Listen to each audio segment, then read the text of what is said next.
is that? Welcome everybody, as we talk about the newest game on this channel, Resident Evil 3. I don't mean newest as in it literally just came out. I mean newest as in this is the newest episode that has come out. So hopefully you guys enjoy it. First things first, I want to say thank you to everyone for coming here. So let's talk about the Resident Evil remake. Let's see how they did my boy Nemesis.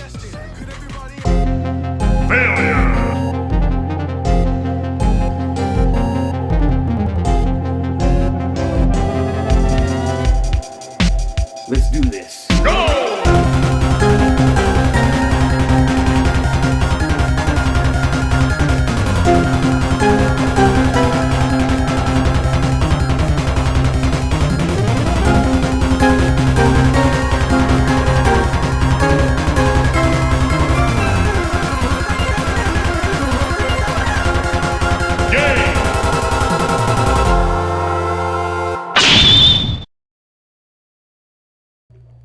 Is that a trash bag on his head?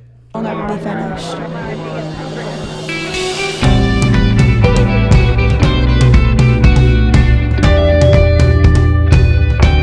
So everyone is here, so pretty much to sum up the game based off the original and the new one, on September 28th of 1998, 24 hours before Resident Evil 2, most of the Raccoon City citizens are in panic, and it is mutated as a result of the outbreak, so there are a lot of zombies on the street. The virus is developed by obvious people, aka Umbrella, and Jill and Brad Vickers pretty much have to escape it, but they are stuck by one major antagonist that is literally the name of this game, Nemesis. Going back prior, Nemesis did attack Jill in her apartment while Jill is having PTSD nightmares based on I don't know why she's having PTSD nightmares, because 5 didn't happen yet.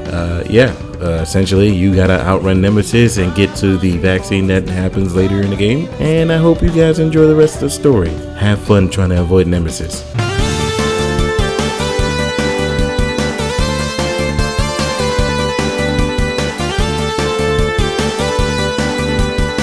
Resident Evil 3 is a survival horror third-person shooter game. Just like the previous game, you get to use Jill Valentine with spurts of Carlos Oliveira within. And you, as a player, must explore the environment, open doors, climb ladders, solve puzzles, pick up items, and when an item is collected, it is stored in the inventory, in which you have access to at any times, in which you can examine and solve puzzles that actually have like item puzzles in your inventory, which is actually really cool. They also added an auto map at which you can see what you need to collect, or if you have anything else to collect in an area, which is also very cool that they added this to the game. You will and can acquire a multitude of weapons, including combat knives, firearms, and grenades, and some weapons can be customized with additional parts, and you can also improve their performance with a couple of items as you collect throughout the world. A creature called Nemesis, aka Big Daddy Nemesis, aka Young Rembrandt, chases you throughout the city at various points. Sometimes it could be with a flamethrower, and sometimes it could be with a rocket launcher. Hell, I wouldn't be surprised if there was a Gatling gun. Wink wink. But yes, Nemesis does appear at certain points in time by even throwing the top of a store's mascot head at you, which is very cool compared to the original. And he chases you throughout the game, and it actually does lead to some tense moments. Hello? Jill, are you okay? Brad, is that you? Listen, you gotta get out of there. What are you talking about? I don't have time to explain. You gotta get out of there right now. All right, let me grab my... Right off the bat, I can tell you that this game is fucking gorgeous. Everything looks good in this engine, down to the zombies and how they interact with getting shot, down to the locations and everything happening. Even the character models are fantastic. Hell, even Nemesis's character model is fantastic to a degree. But that being said, the environments actually do look very detailed. Granted, it is a dark and gloomy place that you're in, down to the laboratories, but regardless, the place looks great. Everything looks atmospheric, and you generally get a sense that this city is destroyed at this point. And I do like the fact that you do visit some of the parts from Resident Evil 2 in this game, just to, you know, kind of get a sense of scale. This is a very large city. The fact that you even get a chance to even go to that area is great.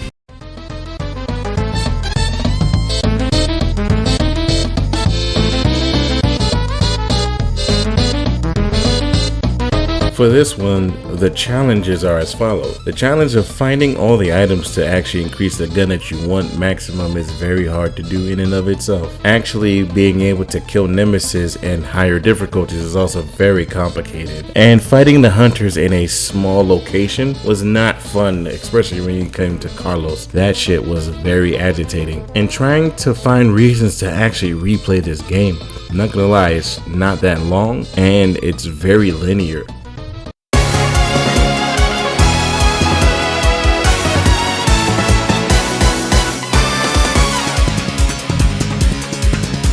So I'm going to be honest with my thoughts here as I had to gather them throughout this video. This game is good. Don't get me wrong, it's not a terrible game. It's just the most disappointing remake out of all of the remakes that have come out so far. Between 1, 2, 3, and 4, this one holds the cake as the one that does the most damage to the Resident Evil franchise. Prime example, Nemesis is now cutscenes, and he has multiple situations where he could have easily killed Jill, but chose not to do that. But like, it didn't make any sense. While it does lead to some cool situations like, I don't know, chasing her down a hallway with a piece of roof, it still doesn't make logistic sense. Also, Brad Vickers dying from a bunch of zombies is not as cool as introducing the main villain of Resident Evil 3 and him killing Brad Vickers, also saying stars. Granted, he does say it in the new game, it's just not as prevalent and or cool as the original.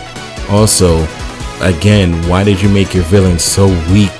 On weaker difficulties, you can down Nemesis in ease, get what you need out of him, and then roll on about your day. And again, with Carlos' situations, his levels are just annoying. They're more annoying than they are in the original, but that's just me. And there are no choices, so once you get to certain spots, they don't give you choices. You have to go through the game in the sequential pattern. To me, this game also has the least replayable value out of all of them. It took Galactic not so long to platinum the game. It took him longer to platinum Resident Evil 2, like legitimately. It took him very long to platinum that game, but yeah. And it's also taken him a little long to platinum Resident Evil 4, but we'll see what happens when it comes to those games. But for right now, all I can say is this is a disappointing one to me. Has the shortest replay value. It literally took me 3 recordings to beat the game, and I officially never played this game after I beat it the first time. Okay, I tried Inferno mode, but that was a no.